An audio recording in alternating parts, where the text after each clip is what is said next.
Hello, wonderful friends, and welcome to our story time.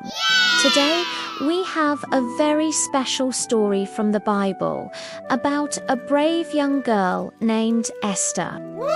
It's a tale about courage, faith, and doing the right thing, even when it feels scary. So, get comfy and let's travel back in time together. Our story begins in the vast and beautiful kingdom of Persia. Imagine tall, magnificent buildings, bustling streets filled with people, and at the very heart of it all, a grand royal palace.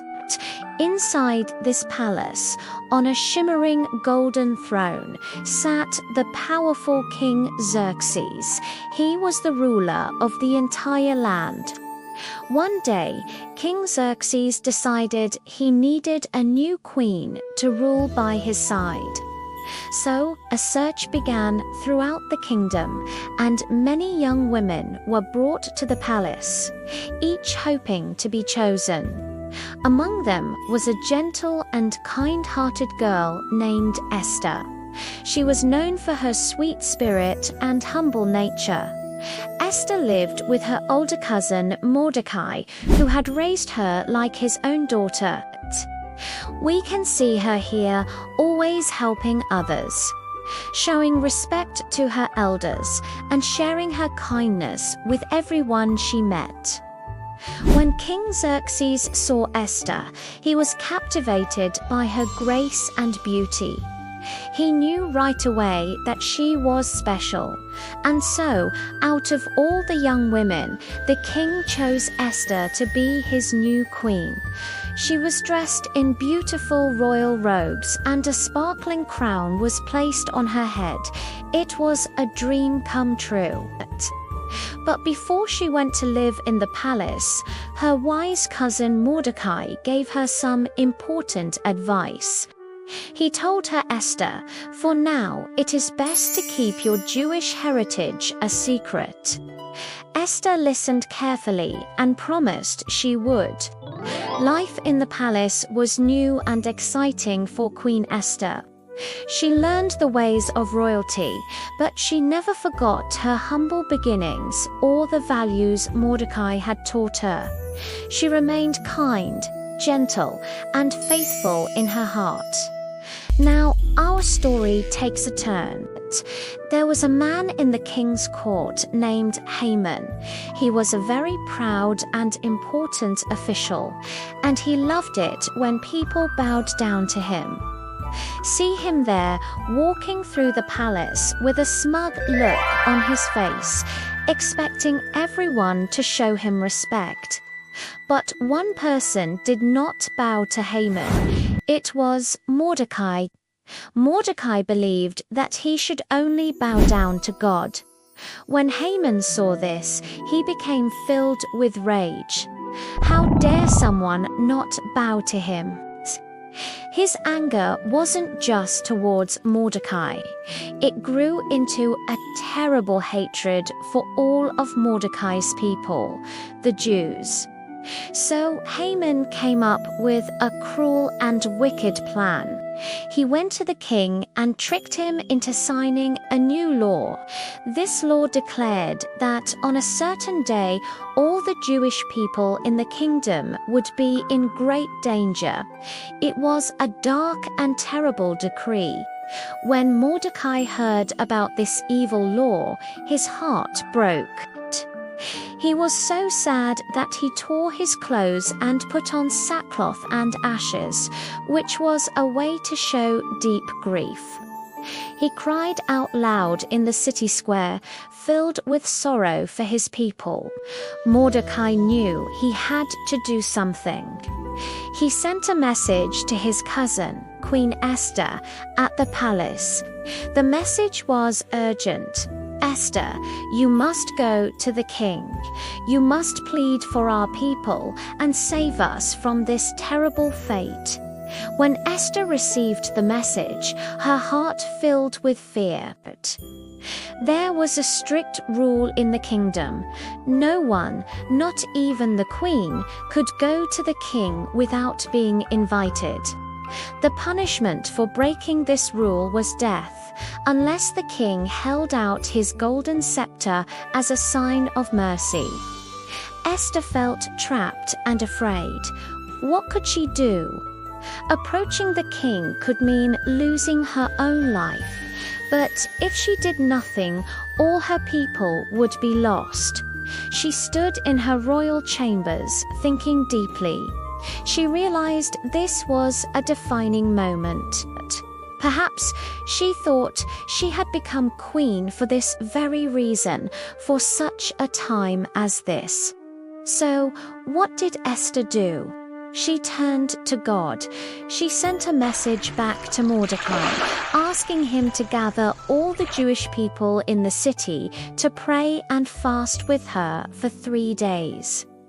Esther prayed with all her heart. She asked God for courage, for wisdom, and for the strength to do what was right. All across the city, her people joined her in prayer, lifting their voices to God, asking for his help and for Esther's protection. After 3 days of prayer, Esther made her decision. She would be brave. She would trust God with her life and go to the king. She put on her most beautiful royal robes, took a deep breath, and began the long, quiet walk through the palace halls, heading straight for the king's throne room. Her heart was pounding, but her spirit was determined. As she stepped into the throne room, all eyes turned to her. King Xerxes was on his throne. For a moment, everything was silent. Would he be angry? Would this be the end? But then the king looked at Esther and his face softened. He wasn't angry at all. Instead, he smiled and held out his golden scepter toward her. She was safe. "What is it, Queen Esther?" the king asked kindly. "What is your request?" "I will give you anything, up to half of my kingdom." But Esther knew she had to be wise. Instead of revealing everything at once, she simply said, "If it pleases the king, I would like to invite you and Haman to a special banquet I have prepared." The king agreed. That evening, King Xerxes and the proud Haman came to Esther's dinner. They enjoyed the wonderful food, and the king was in a good mood. But Esther knew the time wasn't quite right. She waited. When the king asked again what she wanted, she invited them both to a second banquet the next day.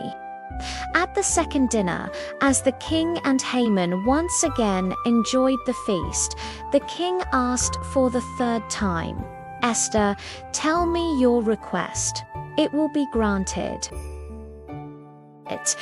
This was the moment. Esther gathered all her courage. She looked directly at the king and said bravely, "If I have found favor in your sight, O king, and if it pleases the king, grant me my life, this is my petition, and spare my people, this is my request. For I and my people have been sold to be destroyed." The king was shocked. "Who is he? Where is the man who has dared to do such a thing?" he demanded.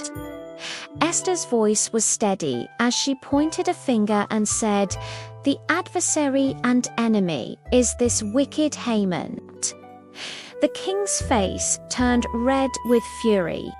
He couldn't believe Haman had plotted to destroy the people of his own queen. The truth was out. Haman's evil plan was exposed for everyone to see. He was terrified. Instantly, the king ordered that Haman be punished for his wickedness. The cruel law was reversed, and a new decree was sent out, allowing the Jewish people to defend themselves. Haman's evil plot had been completely stopped. Throughout the kingdom, there was great celebration. The Jewish people were saved. There was joy, relief, and feasting. They thanked God for his incredible rescue, and Queen Esther, she was honored as a hero. She was no longer just a beautiful queen, but a wise and courageous leader who had risked her life to save her people. Her faith and bravery had made all the difference. So, what can we learn from Esther's amazing story? It teaches us that God can give us courage when we pray and choose to do the right thing, even when we're afraid. It reminds us that God has a special plan for each of us and can use anyone, no matter how small or scared we feel, to do great things. Just like Esther, you can be brave and make a difference. Always remember to trust in God, and He will give you the strength you need. Our story ends in a scene of peace and happiness, with warm light filling the kingdom, a symbol of hope and God's faithfulness. Thank you for joining us for the story of Queen Esther. We hope you enjoyed it. If you'd like to hear more wonderful stories from the Bible, please ask your parents to help you subscribe to our channel. We can't wait to see you again next time. Bye.